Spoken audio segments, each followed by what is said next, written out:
से गोटे पंचायत रु आ गए पंचायत गोटे पंचायत रु आ गए ब्लॉक बहुत दूर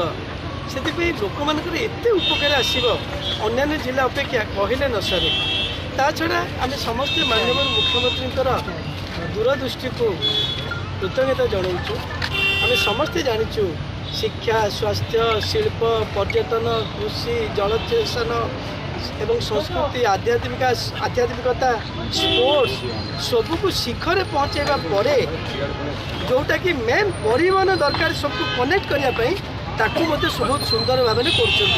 परिवहन पूर्व रास्ताघाट बहुत सुंदर कर बस स्टाण्ड गुड़ा उद्घाटन कर तेणु ये जो परिवहन बर्तमान सृष्टि कले लोक मानकर गरीब लोक जनसाधारण आर्थिक उन्नति आपे आपे बढ़ी तेणु यहाँ अपरिहार्य थिला आज उद्घाटित होती आम समस्त खुशी माननीय मुख्यमंत्री 5T अध्यक्ष नवीन ओडिशा अध्यक्ष कार्तिक पंड्या महोदय को दूरदृष्टि संपन्न कार्यपाई आम समस्त कृतज्ञता ज्ञापन करूँ।